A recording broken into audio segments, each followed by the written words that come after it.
خۆشەویستانی کورسات نیو سڵاوتان لێبێ لەگەڵ هاوکارانم بەیەکەوە پانۆڕامای ئەم شەوتان پێشکەش دەکەین. چەق بەستویەکی سیاسی هەیە لە نێوان هێز و لایەنە سیاسەکاندا و بە تایبەتیش بۆ دیاریکراوی لە نێوان چێتی نیشتیمانی کوردستان و پارتی دموکراتی کوردستان. ناکۆچی و ململانێکە هەم خۆیانی بێزار کردووە هەمیش بۆ دۆخی هەرێمی کوردستان و پێکنەهێنانی حکوومەت و خزمەتکردنی خەڵکی کوردستانیش کێشە و گرفت و بەربەستی دروست کردووە. ئێستا قسەی خێر هەیە، هەوڵی خێر هەیە و ڕەنگە ئەگەر ئەو هەوڵە خێر و قسە خێرانە تێک نەدرێت بگەنە دەرەنجامێک بۆ دوجار هەرە بێ کۆ ببنەوە و دابنیشن و بگەنە ڕێگە چارەیەک بۆ چارەسەرکردنی کێشە و گرفتەکە. شەڕ هەبوو خەڵکیش لە یەکتر بۆ قوربان لە نێوان هەردوولا بۆ قوربانی، بەڵام دوجار گەورەی سەرکەوت ئەگەرچی ژمارەیەکی زۆر لە گەنجی ئەم وڵاتە بوونە قوربانی. کەس هیوا بەوە ناخوازێت تەنانەت کە ئەو مێژووە دێ حەزەکەی لە لاپەڕەکانی مێژوو چەند ساڵت دەربێنی. ئیکەوایە لە پارتیش وایە و لە یەکێتیش وایە و لە لایەنەکانی دیکەش وایە کە بابەتەکە بەم شێوەیە بێ ئەی بۆ ئێستا ڕێک نەکەون. یەکێتی نیشتیمانی کوردستان هێزێکی خەباتجێڕ و شۆڕژگێڕە و ئێستا خۆی تۆکمە و ڕێکردێتەوە و یەک بڕیاری هەیە. پارتی دموکراتی کوردستانیش بە هەمان شێوە هێزێکی شۆڕژگێڕ و خەباتجێڕە. ئەکرێم دوو هێزە لەگەڵ هێز و لایەنە سیاسەکانی تر بەیەکەوە و بە تایبەتی ژەو هاوپەیمانیەتی هەیە دابنیش. چەند گرینگە دەست بەو بابەتەوە بگرێ و هاوکارێک بی زەمینە سازێک بێت تەنانەت مێدیا و دەسەڵاتی چوارەمیش بۆ ئەوەی کە ئەمە بگاتە دەرەنجامێک بۆ خۆشگوزەرانی خەڵکی کوردستان. ئەمە تەوەری یەکەممانە لەگەڵ بەڕێز هیواسەی سەلیم نووسەر و چاودێری سیاسی گفتوگۆکەم بە ڕێزیان لە حزبی زەحمەتکێشانی کوردستانی شە، بەڵام لێرە وەک کەسایەتێکی سیاسی و بێلایەن گفتوگۆکە ئەەکەین. لە تەوەری دووەمیشدا باس و خواست لەبارەی هەڵبژاردننی سووریا ئەەکەین، دواتر بە وردی باسی ئەو تەوەرەشەکەین. کاکیوا لە ڕێگەی زوومەوە لە شاری ڕەواندزەوە لەگەڵمانە. کاکیوا سپاس بۆ بەخشینی و دەرفەتە، سوپاس دەکەم. من ئەمەوێ ئەوە بە جەنابەت بڵێم بەڕاستی هەرێمی کوردستان و دۆخی هەرێمی کوردستان ناکۆشی و ململانێ و دەستبادان هەڵەگرێت. سڵاو شەو باش بینەرانی کورسات نیوز. ئەو بارودۆخە ئێستا لەوە دەرچووە، ینی کە من و جەنابەت گفتوگۆ لەسەر ئەوە بکەین چەندە پێویستە هێز و لایەنە سیاسیانە ناکۆچیەکانیان وەلا بنێن بگەڕێنەوە بۆ سەر مێزی گفتوگۆ بۆ تێپەڕاندنی هەموو ئەو ئەزەماتانەی کە بەرۆکی پرۆسەی سیاسی لە هەرێمی کوردستان گرتووە. ئێمە دەزانین کە جیهان و ناوچەکە بە بارودۆخێکی یەکجار هەستیار تێدەپەڕێت. شەڕ هەبوو، شەڕ بە شێوەیەکی کاتی وەستاوە، ململانێ هەیە، خەریک بوو هەوڵ بدرێت کە هەرێمی کوردستان تێوە بگرێت لەو جەنگە. ئەگەرچی هەرێم پێلانی خۆی ڕاگەیان بوو، بەڵام دەزانین تا ئەم ڕۆژی دەگەردابێ هێشتان ئاسەوار و لێکەوتەکانی زەنجی ئەمریکا و ئێران کاریگەری نێگەتیڤیان لەسەر بارودۆخی هەرێمی کوردستان هەیە. بە دەلیلی ئەوەی ماوەیەکی زۆرە جەنگ ڕاوەستاوە، بەڵام هێشتانیش هەرێمی کوردستان شەوانە بە درۆن بۆردومان دەکرێت. یعنی ئەوە نیشانەی ئەوەیە کە ئێمە لە نێو ئەو چوارچێوە فەوزا سیاسیە بارودۆخی ئێمەی هەرێمی کوردستان باش نییە. باش نییە بە دەلیلی ئەوەی کە دەبینینەوە نمونەی جەنگەکەم هێناوە، بارودۆخی ئابووری باش نییە، بارودۆخی ژیان و گوزەرانی خەڵک باش نییە. ماگانە خەڵک دەبی چاوی لەوە بێ ئایا بەغدام موچەکەی بۆ دەنێرێ یان نانێرێ. لەناو هەموو ئەمانەشدا بەهۆی ئەو ناسازانەدا زیاتر بۆ ساڵ و نیوێک دەچێ هەڵبژاردن لە هەرێمی کوردستان کراوە، بەڵام تا ئێستا لێکەوتەکانی هەڵبژاردن بە پراکتیک لە پێکهێنانی کابینەی تازە لە دەست بەکاربوونی پەرلەمانی کوردستان بەڕاستی نایبینین. ئەمە وامان لێ دەکات بترسین لەوەی کە ئەزمموی هەرێمی کوردستان کە بەرهەمی ڕەنج و قوربانی خەڵکی کوردستانە بەرهەمی خوێنی شەیدەکانمانە ڕۆژ بە ڕۆژ بەرەو پاشەکشە بچێت بەوەی کە تەنانەت مەترسی بچووکردنەوە و تا ئاستی لە ناوچوونیش بەڕاستی بەرەو چێرەمی کوردستان بگیرێت. بۆیە کاتێک کە تۆ هاوکێشەکە بەو شێوەیە دەخوێنیەوە کە دەزانی ناسەقام گیری لە ناوچەکەیە، کە دەزانی پرۆشی ئاگرەکە بەر هەرێمی کوردستان کەوتووە، کە دەزانی هەوڵێک هەیە بۆ لە دەستدانی ئەزمموی هەرێمی کوردستان پێویست دەکا هەموو ناکۆچەکان لەولە دابدرێن ئیتر دابنیشین لەسەر مێزی گفتوگۆ بە تایبەتیش پارتی و یەکێتی هەنگاو بنێن بە ئاراستەی سازان و ڕێککەوتن. جگە لەوە هیچ ڕێگایەکی دیکە هەیە بە ڕێزکاکیوە کە ئێمە پێمان شگنێت؟ ئەزمموی ئەو ساڵونیوە ئەومان پێدەڵێت ڕێگاکانی تر هیچیان لە خزمەتی ئەزمموی یان ڕاستە ڕێکردنی پرۆسی سیاسی هەرێمی کوردستان نەبوو. لە دەرگای تردرا، لە بەغدادرا، لە تورکیا درا، هەوڵی تردرا، هەوڵی یەکتر شکاندن و هەوڵی تێپەڕاندنی یەکتریش درا، بەڵام سەرنجام دەرکەوت واقعک لە هەرێمی کوردستان هەیە. ئەویش ئەومان پێدەڵێ نەپارتی بەبێ یەکێتی دەتوانێت ئەو قۆناغە تێپەڕێنێ نەیەکێتیش بەبێ، یعنی بوو تا ئەمری واقعەک هەردوو لا تا ئێستاش لە کوردستان ئاسەواری دوو ئیدارەیی هەیە، ئاسەواری ترازانی وەکو جەناب گوتت دۆخی دوای شەڕی ناوخۆ هەیە. پێویستمان بەوە هەیە ئەو ئاسەوارە ئەو لێکەوتانەی دوای جەنگ تێپەڕێنێن جگە لە سازان و دانیشتن و ڕێکەوتن. کورد هیچ بژاردەی تکەی لە پێش نییە، نەخێرە من بخۆم هیچ بژاردەیەشت کە شک نابم کە بتوانێت ئەو قەیرانی دۆخی دوای هەڵبژاردننی پەرلەمانی کوردستان لە نێوان پارتی و یەکێتی تێپەڕێ سەرنجام دەبێ هەر دابنیشن هەر بسازێن لەسەر کارنامەیەک ڕێکەوتنێک پرۆتۆکۆلێک بەڵێن نامەیەکی شەڕەفی نەتەوەی لە نێوان هەردوولا. باشە کاکیوە مەسەلەن ئێستا یەکێتی نیشتیمانی کوردستان و نەوەی نوێ هاوپەیمانێتێکیان هەیە لە ڕووی سیاسیەوە، لە ڕووی عورفی سیاست و کاری پەرلەمانتاری و دروستکردنی زۆرینەیەک لە چوارچێوە عێراقا ئەوە زۆر دەبیندرێ. پێت وایە گرفتێک لەو بابەتەدا هەبێ؟ نا، من پێم وانییە چکە خۆ دەبینین ئەوانەی کە ئەو ڕێککەوتنامەیە بە گرفت دەبینن خۆخۆشیان لە پراکتیک لە عێراقدا زۆر جا هەوڵیاندا بچنە ناو ئەو جۆرە سەنگەربەندیە، ئەو جۆرە ینی دروستکردنی هاوپەیمانیە. من نابینم بۆ نمونە لە خوری ڕابردوو پارتی ویستی لەگەر مقتەدا سەدە ڕێکەوتن بکە، ئەم جارە ویستی لەگەر مالیکی بکات، لەگەر مالیکی و بەرەی مالیکی و ئەوانە هەموو شتانە شتی لە دیموکراسیەت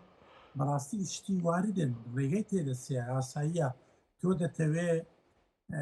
سەنجی سیاسی خۆت لە ڕێگەی هاوپەیمانێتێکی تازە زیاتر بکەیت بۆی بتوانین ئەو ئەجندا و بەرنامە سیاسی کە هەتا جێبەجێ بکەیت. نامن پێم وایە ئەمە کارێکی دەبێت بە تەبیعی وەریگرین، بەڵام بەداخۆ بەڕاستی لە کوردستان تا ئێستا شتانە بە تەبیعی وەرنەگرێت، چکە خۆمە دەزانین هەتا لە هەرێمی کوردستانیش دوای هەڵبژاردن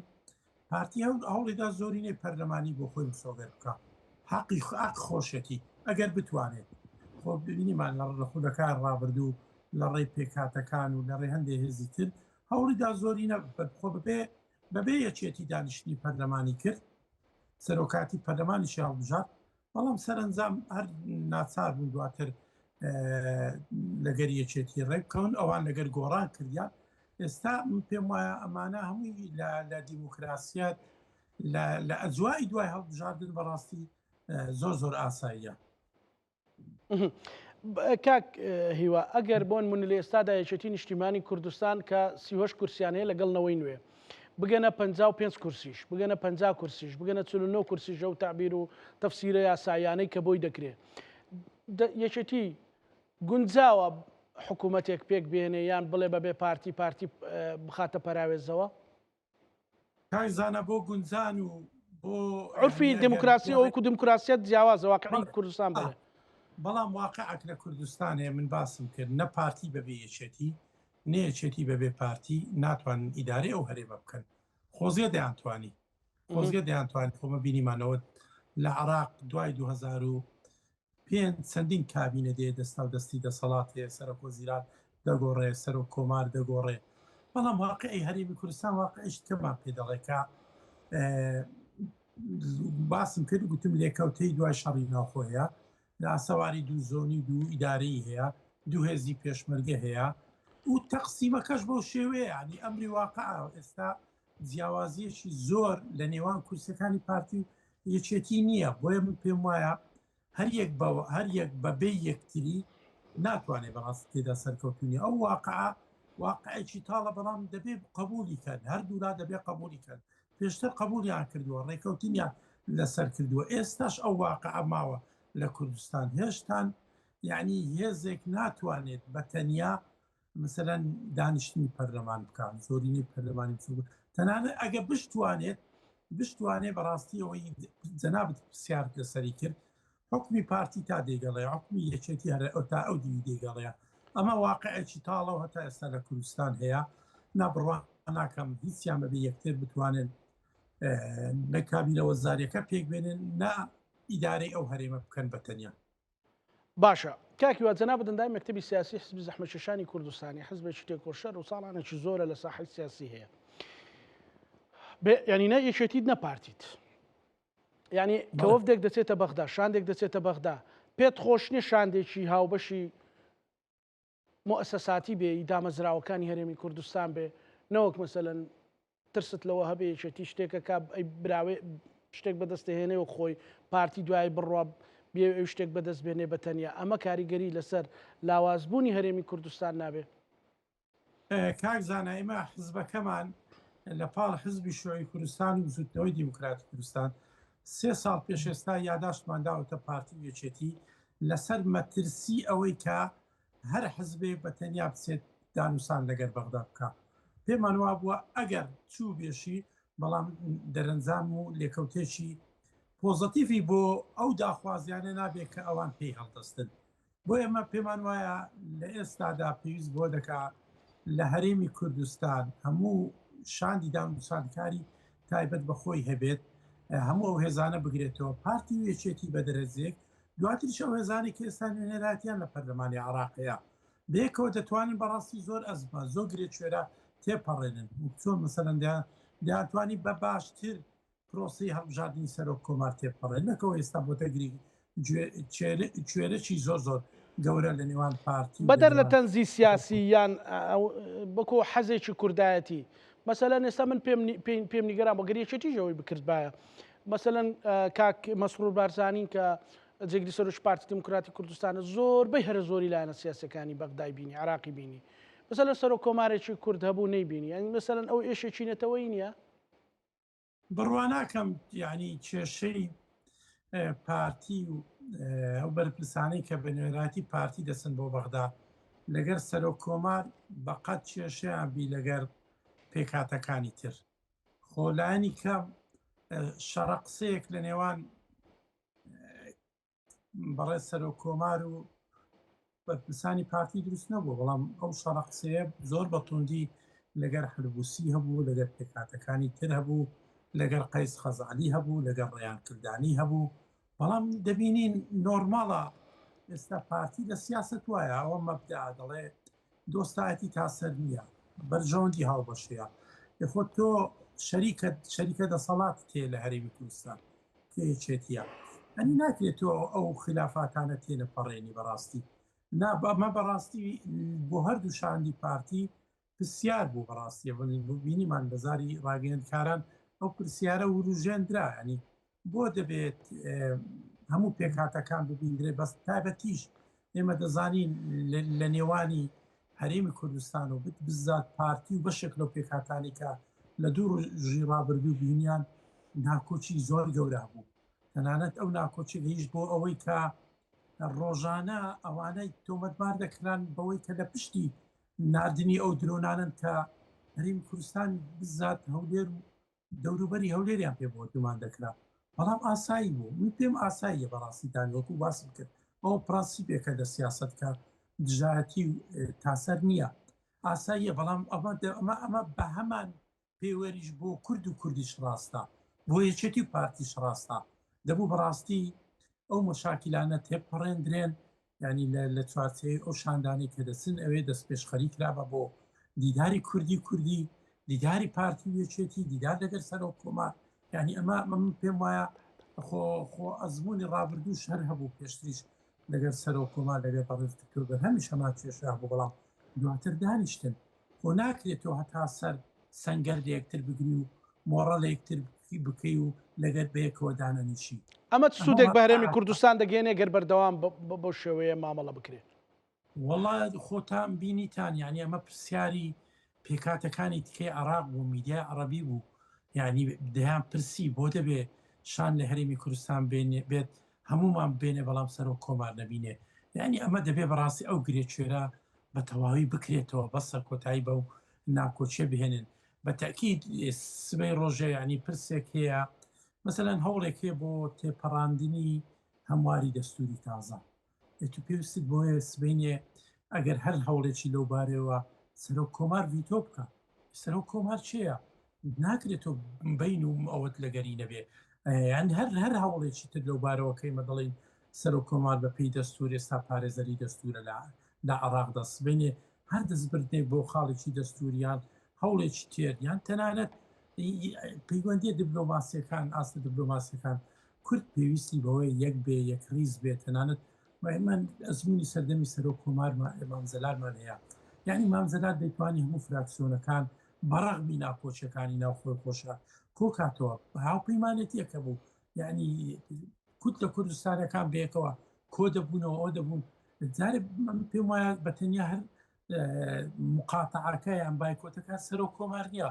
خۆ چەند شاندەسی ناتوانن هەموو پەرلەمانتاری فراکسیۆنە کوردستانەکان بێکەوە بینن کە ئەوە زۆر زۆرە بۆی سەنجی کورد لەناو ئەنجومەنی نوێنەرانی عراق بەرامبەر بە پێکانەکانی تر وانیشان برێت کە ئێمە لە بەرامبەر پرسەنەتەوەیەکانمان لە بەرامبەر داوا و داخوازی هەرێمی کوردستان یەکڕاینە بەڵام ئایا ئێستا یەکڕاینە نەخێر یەکرانین دەبینین هەر یەکە و لە ئاشێک لێ دەکە هەر یەکە و بەتەنیا دەسێ مفاوەزا دەکا هەر یەکە و خواست و داخوازی خۆی بەتەنیا لە جێبەجێ دەکا بەڕاستی ئەمانە زۆر زەرریان دەبێت بوانە سەنجی سیاسی هەرێمی کوردستان لاواز دەکەن نیەتێکی پاکێ هێشتا لە بەغدا مەسەلەن قابلی ڕێکەوتنە گەرۆک و دامەزراوە لەگەڵ بەغدا ڕێبکەوین بەڵام ئەگەر بە تاکتاک بین پێتوانێ مەترسی لەسەر هەرێمی کوردستان هەیە و لەسەر دەستکەوتەکانی شەیە زۆر باسی مەترسیەکرێ چەلەن زۆر جار هەندێک خەڵکەیە کە منە بینێڵێ ئەرێکاکە بۆ ئەوەندە باسی مەترسیەکانەکەن باسکردنی مەترسیەکان بۆ ئەوەیە تۆ هەمیشە ئامادەبی هەمیشە چاوکراوە بی چکە نەوەک لە شوێنێکا وەکو یاری فوتبۆڵ وایە تۆپانە وایە مەسەلەن تیپی بەرامبەر هەمیشە هەوڵەدا کە لێنێک لێ بدۆزێتەوە گۆڵێک لەسەر تۆمار بکە ئێستا مەسەلەن هێشتا وێ ڕای ئەوەی گرنێت پاچەکە بێ وێ ڕایەوەی هێشتا گەرماچ و باوەش و دانیشتنی سیاسی هەبێ بەڵام ینی بەدوای ئەوە ناکەڕێن ئەگەر بۆیان جێبەجێ بێ ئەگەر فەراغ بۆ شای ببینەوە سەرەتا کاکزانە ئەگەر ئەمە پێمان وابی مەترسی لەسەر هەرێمی کوردستان نییە بەڕاستی فێڵ لە خۆمان دەکەین 3 ساڵ پێش ئێستا لاسخار پێی گوتین گوتی ئەو هەرێمە بەرەو لاوازی دەڕوە هەر شەبایەک بێ بەڕاستی دەستکەوتەکان هەرێمی کوردستان لەگەر خۆی دەبا و ئێستا دەبینین ئێستا تۆماس باراک لێرە نوێنەرایەتی وڵاتێکی وەکو ئەمریکا دەکات لێ دوان دەدا دەڵێت فیدراالیەت ئەزمونێکی فاشی لە ناوچەکە بە تێکرا لە ڕۆژهەڵاتی ناوڕاست بە شێوەیەکی گشتی یعنی هەوڵێک هەیە خۆبینیمان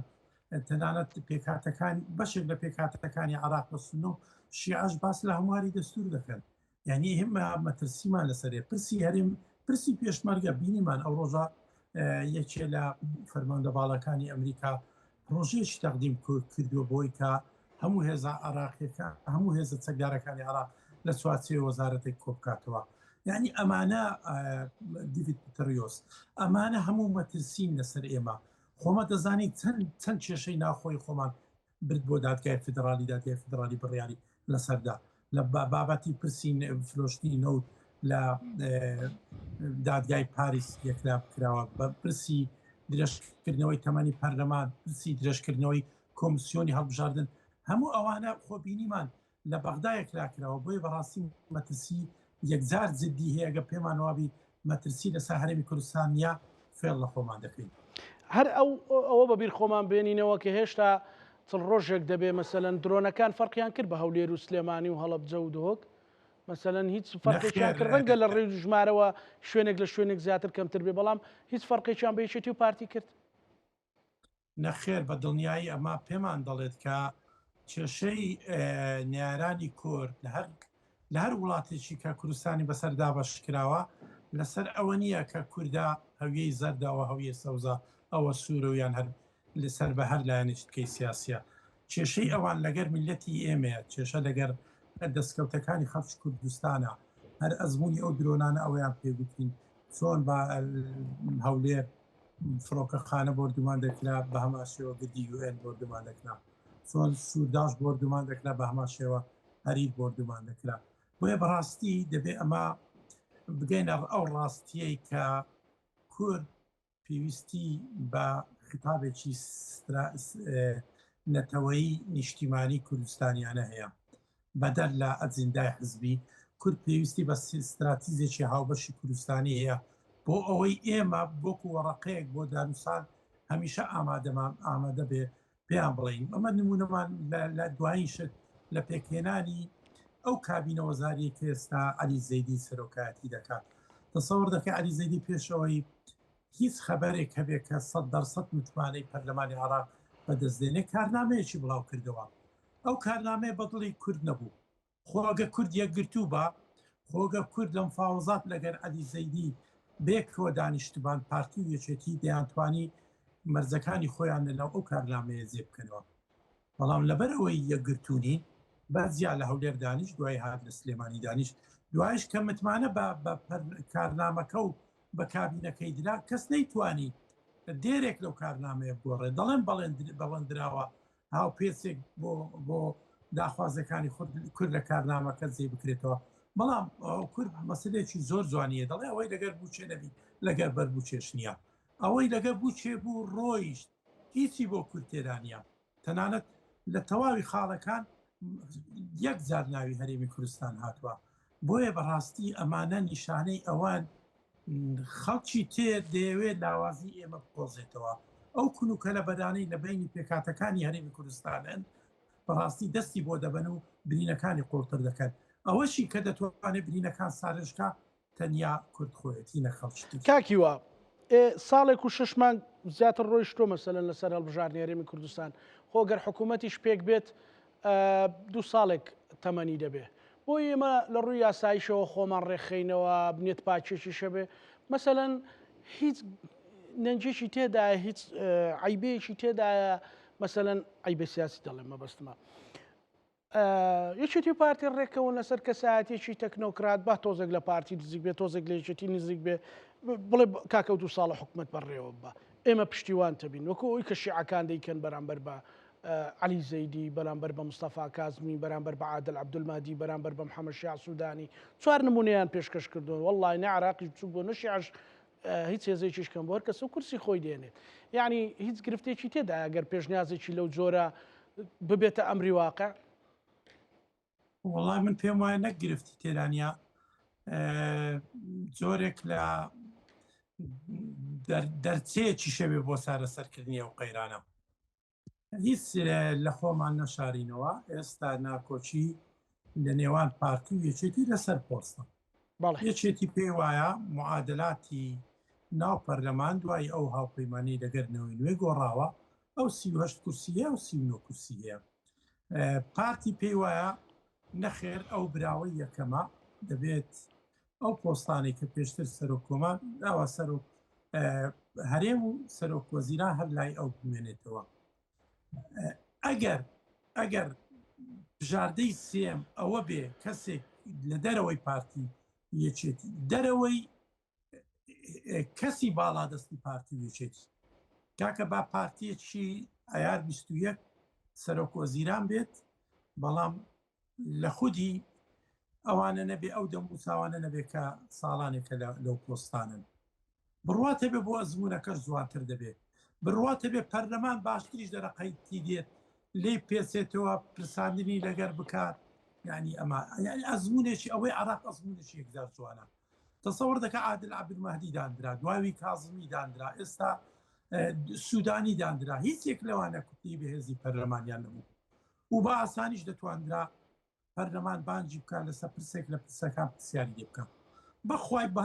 تا لە خانەوادی تاڵەبانی و بارزانی لەو پۆستە هەستیارانە بن هیچ کەس ناتوانێت نە لێ پێچینەوە نە پەرلەمان جورئەت ناکات ڕۆبەڕووی پرسیاریەکردنیش بکاتەوە بۆیە ئەمە ئەزمونێکی زۆر جوانە خۆ بۆ ناکرێ وڵا زۆر ئاساییە پارتی هێزی یەکەمە ئێستا کاندیدێک دەستی شام بکە بەدەر لە مەکتب سیاسی و سەرۆک و جێگرەکانی خۆی کەسێک بێ کەسێکی پرۆفیشنال بێ ئەکادیمی بێ ئەزمموی هەبێت بتوانێت وەکۆی ئێستا علی زێدی یەکەم کۆبوونەوە بینیتان دەڵێ کەسمان قبول نییە مدیری مەکتبەکە لە دەرێ بینی لە حزبەکەی خۆی بینی کەسم قبول نییە وێنێ ڕیس و زەڕا وەزیرەکان لە ژوورەکانی خۆی دابنێ ئەرێ ئەوە دەتوانرێت لە هەرێمی کوردستان بکرێت وەڵا ناتوانرێت بڕواتە بێ سەرۆک وەزیران گۆڕاوە کلیلەکەشی لەگەر خۆی بردووە کلیلی ژوورەکەشی ڕادست نەکردووە نەک کورسی ڕادست بکە یعنی ئەمە پرسێکە لە کوردستان تا ئێستا ناتوانین بڵین تەداوری سوڵتە لە هەرێمی کوردستان هەبووە تەداوری سوڵتە نەبووە هەمووی ئەو دەموچاوانن کە لە 92 حکومڕانی و هەرێمی کوردستان دەکەن لەو براوە بۆ ئەو ئاوەزا دەگۆڕێت باسم کرد وڵات تەداوری ژووریش نەکراوە نەکرداوری سوڵتە بڵێ بەڕێز هیوا سەید سەلیم نووسەر و چاودێری سیاسی لە شاری ڕوانزۆ لەگەڵ مابووی سپاس بۆ دەرفەتە بەڕێز سپاس بۆ دەرفەتە لە تەوەری دووەم دوێنێ هەڵبژاردنێکی شکلی کراوە دۆخی ڕۆژاوای کوردستان لە دوای هاتنی ئەحمەد شەرع و حکوومەتی کاتی سووریا بە دۆخ و ئالنگاری جۆرا و جۆردا تێپەڕی کردووە ئەوەی کە بینیمان لە سەرەتای ساڵی ئەم ساڵدا دۆخێشینا هەموار بوو بۆ ڕۆژاوای کوردستان ژمارێکی زۆر کچ و کوڕی کورد شەهید بوون بە هەر جۆرێک بێت ڕێکەوتنێک کاتەکایەوە بەڵام هەر ڕۆژ بربەست بۆ ئەو ڕێکەوتنە دێتە پێشەوە ڕۆژێک لە تابلۆی سەر دادگاکانی حەسەکە و قامیشلۆ گرفت دروستەکان ڕۆژێک بۆ ئاوارەکان ڕۆژێک لە دەستی پێکردن لە گەڕانەوەی دیلەکان کە هی هەسە دەبوون و لای حکوومەتی کاتی سووریان کێشە دروستەکەن دوهەمینیان هەڵبژاردنێک کراوە پێ دەڵێ ئێمە بایکۆتمان کردووە لێرە وێنەکە بە شێوەیەکی ڕوون نەگەیشتۆ تا وڵاتیانی باشووری کوردستان چکە هەموو کوردێکی نیشتیمان پەروەر و نەتەوە پەروەر دڵی لای پارچەکانی دیکەی یان بەشەکانی دیکەی کوردستان ئێمە لەو بەشەی پانۆرامادا میوانداری بەڕێز فەتحوڵڵا حوسێنی نوێنەری بەڕێوەبەرایەتی خۆسەر لە باشووری کوردستانمان کردو کا فەتحوڵڵا زۆر سوپاس زۆر سوپاس خێر هاتی زۆر سوپاس سەرێمە ڕەوشتەوەیە باشە هەرچش باشە هەر باشە باش ئەسخوازم بەحسە انتخاباتێ بکەینەوە انتخابات تەنها شتێکی شکلی بوو یان ئەو شتێکی حەقیقی بوو و هەسەدان کاریە چیتە ناواوی انتخابات براستی خۆ ڕێکەفتنە 29 هەیە نایەر بینە هێزە سووریا دیموکراتیک و حکوومەتە کاتی شامی ئەبێ یەواش یەواش جێبەجێ ببێ بەڵام ئەو هەڵبژاردنێ هانێ پێشتر هەڵبژاردنێ پەرلەمانە سووری هاتەکردن ئێمە بەشدار تێدا نەبوون نە ئێمە نە دروست نە عەلەوی تێدا بەشدار بوون ئەوانژی گوتی ئەوە خەرێمانە ئەولە نین ئێمە هەڵبژاردن لێ ناکەن یعنی برەنگێکی گوتن ئێمە کاتێک دیارکردن ئێمە هەڵبژاردن مە گوتی سەر و سەرچاو ئێمە وەکو پارتیین سیاسی ئەی ڕێبەبەریە خۆسەر حتا پارتیش دەروی ڕێبەبەریە خۆسەر جگە لە ئەنەکە سێ برادرانی مەگەر ئەنجومەن نیشتیمانی کوردی ئێمە ما بایکوتی ئەو هەڵبژاردن ناکرد یەک شەرتمان هەبوو کە ڕێژەیە نەتەوا کورد هوندەری سووریادا 20% 20% ئەگەر 210 ئەندامی پەرلەمانی سووریا بن واتە بۆ کورد 42 کورسی دەردەچێت ئێمە مەگوتی ڕۆژدن 42 کورسی ئێمە هەڵبژاردن دگەنە معرەکەیەک انتخابی و برەنگێکی دیموکراتی نونەرێخوا پێشکەش دەکەن بە هەموو لایەنین سیاسی حتا عەرەب و سریانی پێکاتێن هەرێمێن ما بە هەمویان تێکان ڕاکابەری بکەن و هەرێکە بربژێری خۆ دەربکە بەڵام ئێوە ڕشت بوون سەر 4 کورسی بکەلکمە نایە لە لە کاتی ڕێژیمی هەردوو ئەسەدا ما قبول کردووەتە ئەمڕە قبول حەسەکەی هەمی یەک 4 کورسی نا بەس بۆ حەسەکە محافظەی حەسەکە ئەوژی سەر سێ باز نەبوون دێرێک بۆ قامیشتۆ بۆ حەسەکە بوو ئێ کۆبانەی جیابوون ئێ ئەفرین هەر کردبوون ژێر داگەرگری ئەوان بوو کردبوون سێ بربژێری خۆ دەرخستم و سەر کێفەخوا ئەم جاراژی 4 حەبێمە جەزیرە برن یعنی بەڕاستی ناکۆکیەکە خۆش نەبوو کە لاینێکی کوردی شرخك بك الوست خطاب سياسي كردين دري سوريا دهون زالن برامبري ما استحقاقاتي زور هنا إما تازال جنگك درچونا تازه إما مالي خوريك دخن سراستي سياسي بي إداري بي لشكري بس سواء قال حكومة دي مش بيال ناف خوي بي يعني لبر أواجي أبي أوان هندك برادراني خومان هندك تراويس كربانا بزاني بل لبر جنرال مظلوم عبد قوتي أجر كورت إما داك من هالبجارتن بيجلس داد أصلا إيه أو لسه هنيك جيب جينبو وقرارات ما نهت قبول كر قبل حكومة دمشق رجعت بيش السدي بدل ما واتشلو دو كرسي يعني إيه بري بايكون بري بكن بري باشتر برز فتح الله حسيني بري برز جنرال مظلوم عبدي قوتبو ام ناتشي انتخاباتك حتى حمي بيك فنبي بله بله وسا قوتبو بله إما بيك ليست كرد ليستي كردي يك ليست بله نانا كرد بيك ليست داد بازن كسني تكنوقراط أنتو أدوان الترشيح بك كسي حسبي احتمال بكت برلماني بود شكي تجي جونجاو تربي يعني ما كسني تكنوقراط كسني ياساي ناس كسن برون لوي لدمشق قفتو جوبك السر مسائل هريمن ما يعني بلا بداخوا يعني برادراني ما انجمنا اجتماعي كرسي او كردي او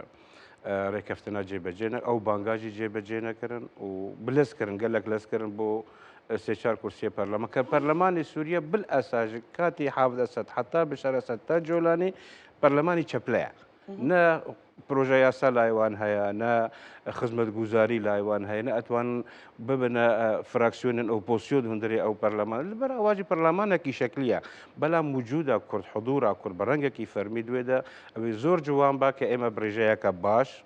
وكو استحقاق مينتوي وكو استحقاق كرد شلو دو كرسي بيكو همو بارتي سياسي كردي خلقي مي اجفاكا سبيل خلقي مي تكنوقراط خلقي مي اكاديمي اي روشنبير اتواني بسرعه كرسي انا دانيشن انا يعني هندك حزب هرن وبخوي وهندك سكرتيري حزبان يبرون البرلمان كي دانيشن بيجي نتواوان متوافق بالسروان بيجي ملاتي ما بيروز باهي الوان بك يعني براستي الشرخه خرابو يعني او زور اكامل تاثير النبي بقى ما بزاني مره كفتن زور جيبجينا بن ركفتن زور درجه بيستونه يناير وبويركاجي دندري سوريا بلزن يدن خالن دي بكن لي او شار حبن او شار كسن كو نهابونيان برلمانتاوي سوريا حتى انا كسنه بله بله هرتشاري انا كسنه دو لا باشوري كردستان تقوتن بيدا بله وقالك جاربت يعني بكوكي برنجكي وصا يعني قوتن كو مظلوم عبديان بيدا برامبري انا كسي شكس خالي ودور رايه شتي وصانا هنا يعني انا اما ما بايكوت كر بري انا كسبر بجيري خو ديار بك بري انا كسبر يار بدك بيت اهل بجارتني انا بيستو يك بارتيان كردي ضمن يوم بارتيا من كبارتيا كم ضمن يوم بارتيا بيادي ونوزة بارتيا دي كبيستو يك بارتيا كردي راجي هذا كإما أم بروسي هني إما بايكود لكن البر أمس دامانا يعني هيك نوينرين هيش نا دانا كتن نا هر دا كتن ونا ريكلام بو خكرنا ونا راجي هذا كإما هالبجارتن دك أم بايكوتي أو بروسي كريه وما قلت إما بي معني جنين وهيفي دكن كأو بربجيران كهرن برنا تويد بن بيكاتي دبن بلام كرد بلا إما بجدار نبن بلام أنا كسينة هاتا جيرباري أو بريارة وإما ما يكود كرو أمرو جما بيان نامد ما قلتي أو أنجام من أمهل بجارتنا الشكلية إما يعني بجارتن شوابو كاك فتح الله من نديت لوايد بورد في ساتن تشتكي يعني شوابو محدود بو دنگدان تصويت شواب يعني او انا دستيك بناوي دستي ناخيبه دروس كربون حكومتها كاتي دمشق يعني وك هولك ديريك هولك القامش هولك الحسكه ك تقريبا رجعت ست كسينه اما انا على اساس بروفيشنال كارمن دي حكومتنا اتوانن بجيري خو هالبجيرن يعني كان كسك توافق بك بلي ام كسامه هالبجيره ودنجي خو بده صندوق يعني برلماني قال بلا منقل هالبجارتوا اما انتخابات همو دنيا ده ابي ملت برجي سر صندوق كان نا ملت دق ندايا هالبجارتن نج الي قلد شيبويه الي دستايا ناخبت شيبويه لبر اواجي او دستايا ناخبه لسر اساسك هاتنا سر اساس الحكومه دمشق او دانين بل خوي عن دياري كردوا امانه سر برشتي او بروسي هاندي دكن مثلا شش كاس لحسكي خو بربجير كردوا ابي دو كرد دربشن يعني يك كرد دربشن بيجي دي عرب من او توزيع كنا بوخ يعني تواو كربون بلا اما لا سلام عليتا قطعا اما توافق مع السرنيه لقى الحكومه دمشق انتخابات بك هرب جارتن بك ابي خلق برونو ناري خو ديار بك نتو ناري خلق ديار بك وجاجريجا بازا كرسيان كحصتها حسكيا وكو محافظة كان خود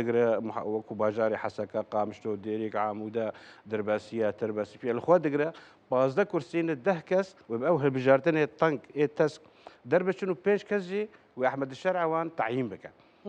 يعني براسي بعربي احمد شرع تنكرني كرتي دانا نا كرتي احمد شرع بو كردا بك بو سيكاس هاتن شاركاس هاتن بس يعني لا احمد شرع شارج بو زوره قبولناك احمد شرع هيش بس لا قبل ما قبول لك او بروسه يعني السرخا كامت شي بو ام برادري ما او شرخا كردي صفا كردي نكرنا احمد الشرع نشاربو ك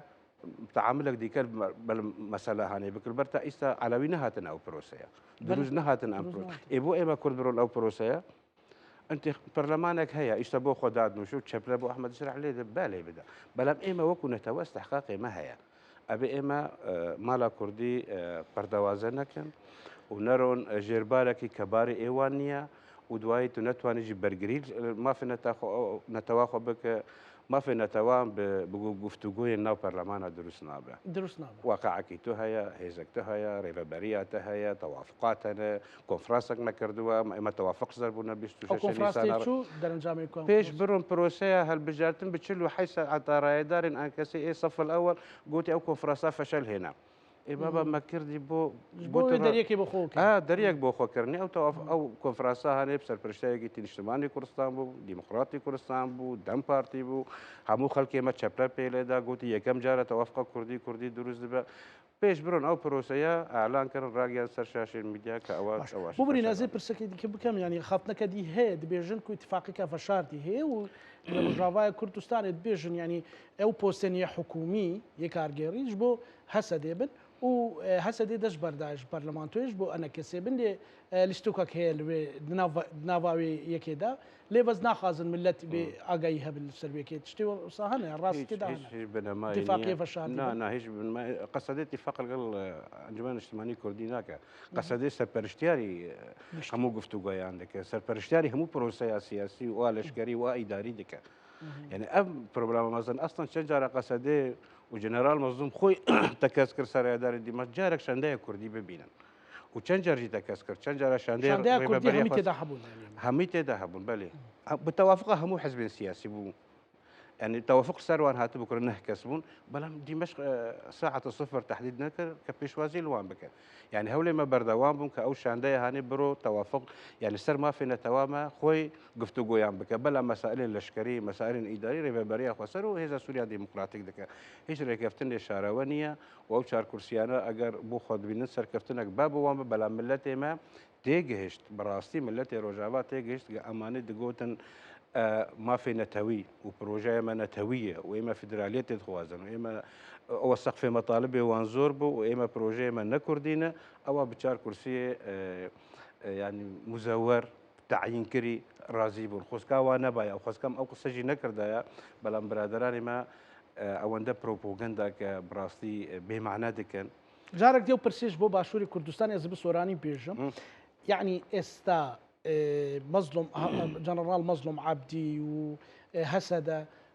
شكستي نهنا وبرامبر با انا كسا قطعا شكستي نهنا همو دنيا لما بوياك ولات الاقليمي المابونيك همو فصائل الراديكال وجروب تيروريست المابونيك وتا استاجي ايمر سر هيزا خونا بالعكس جغرافيا روجافا كردستان هاديار كرن ما في ما هاديار كرن نقشه هاتنا جوهرين نقشه ياما بو خومان ما او دعوه ما في ما بلام اما هر بهيستر ابن لبرج او ريكفتنا هاي بين خوما او شامي او خوي لخوي دا سركفتنا كتو طاقتنيا قصدي اتوان ريكفتنا بك هيش جروبك دي هيش هيزا كدي هيش بيكاتي كدي هيش نتوك دي نتوان ريكفتنا قال شامي بك طاقتنيا هيزا سوريا ديمقراطيك دكاره وهيزا سوريا ديمقراطيك وريفا بريا خسر هين بهيزا خدنا وبك سوا تصورنا كريفا بريا خسرنا ما ريفا بريا خسر نيزيكي حفتا دزغانا او دزغاناتا استا شش مانجا 5 مانگە ببوورە ئێمە گفتوگۆ دکن تا ئێستا مە نەتوانی بوو 3 دەستگا بە ڕەنگێکی ئینتەگراسیۆن تێکلی یەکتر بن ئێمە پشێوەیەکی ئەو دەستگا سەربازینە و ئێ پەروەردێن و ئێ دادێنە تا ئێستاژی تەواو نەبوونە بەڵام نزیکی هەفتەی دەستگای مەی دیکی هەنا ڕەوشەمبێری و جڤاکی و خەدەمی و سیاسی و دیبلۆماسی پێژین ینی ئەو نەبی ینی اتفاق سفر هیچ جێبەجێ نەبە ینی تشتەنە تێدا ئەندەک نقطانە تێدا جێبەجێ بووە بەێ ئەو سێ خاڵانە یان سێ سەکتەرانە ئێستاژی بەردەوامە تا ئێستاژی تەواو پەژێژی حل بووە مەسەلا یەپەژێ ببوورە برەنگێکی دی حلکردن بەڵام تا ئێستاژی ئێمە مەقبولی نەکردی ئەوان دەبن بن هێزێک ji وزارەتا ناوخۆی سووریا بەڵام ئێمە ڕژدن کە بە بەشێک وزارەتا بەرگری ئەوە پرۆبلەم تێ هەیە بەڵام قەرعات ئێمە گفتوگو هەروێ بەردەوام بن و یەپەژێژی فشارێ خۆ دکە و هێزا سووریا دیموکراتیژی زوو بەرداری ئەو داخوازی خۆ نابێ کە ئەبێ بەشێک بێ هێزا سەربازیش بەر ئەمانە قوربانی دانە هێزەکە پرۆفشینالن هۆزێک تایبەتمەندی ئەوان هەیە دبەرگردیکردنێ و دژی تیرۆرە داعش لەبەر ئەواژی ئەبێ مکافە ببن نە ئێمەوانوە حل بکەن دمنێ وزارەتە ناوخۆی سووریا نقطەیە حرێ دیاری و نەها ناڤەرە هەسەدی حکوومەتە دەمکیدا ینی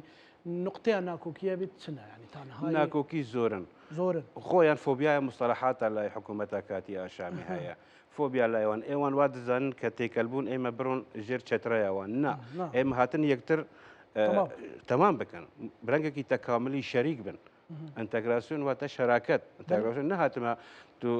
وزارەت هەموو بۆتە بە و تژۆرەکی بدە من نا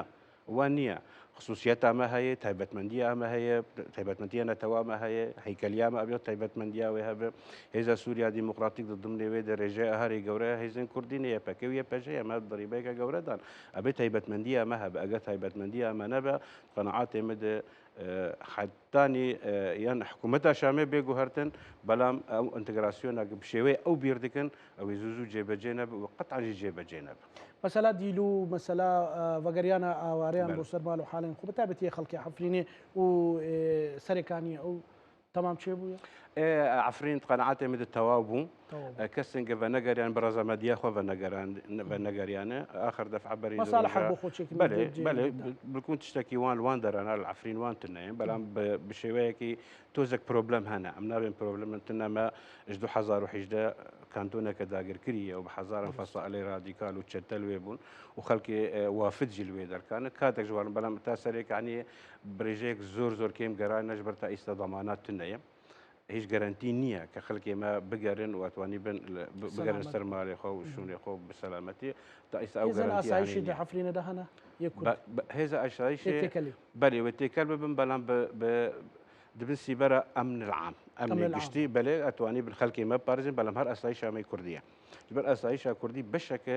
ژە ئەمن عام کە عیدە وزارەتە ناخۆی ئەتوانی بە بەرگریە بکە ئەتوانی بە خەڵکی مە پارێزە ژبەر خەڵکی هەرێمێنە و بتایبەت هەمویان کار بەرێژەوان هەموو سەر خەڵکی مەی عفرینی کەنتۆنە عفرینن یانێ ئاسایش دو سەرەکانیش لە هەنا ئەسای سەرێکانی تنەنە ئەسای سەرەکانی تا ئێستا داگرکریە حتى أمن العامج تدانين يا سوريا لا أمن العامج هەگەر لێ دەرکە هەبن دخوازن ڕێخۆش بکەن ئەم العام دخوازی وەک حسنیە کە بێت دیارکردن کە تەوافقاتی وەگەل ئەسایش هەیە و ینی ولگۆ ڕێکەفتنێژی ئەبێ ئێوان کەسێن وافد لێ دەکەن کەسێک چەتەن یا کەسێن داگرکەر بن ئەبێ زووترین کات وێ دەرکات چۆل بکەن خەڵکی مل سەرێکانی گرێ سپیژی ڤەگەرن ئەوانە پشتی ڤەگەریان دڵنیایی بوو چێ بوو ئێمە قەناعات سبەژی بەڵکی دەفع ئەخیر بە ئادیلان ئەوژی بێنە بەردان ئەو بەێ سبە دەفع ئەخیر بە و ئەو فشارانە سەر قەسەدێژی نەمینن دەڕێ ئەو کاغەزێکە پتیزازێ دایم دیمەش بەرامبەری قەسەدێ و ڕێڤەبەریا خۆ سەرتیژ ئالی دیلاد ئەگەر مەسەلەی دیلات تەمام ببە و مەسەلا ڤەگەریانە ئاوارێن سەرێکانیژی جێبەجێ ببە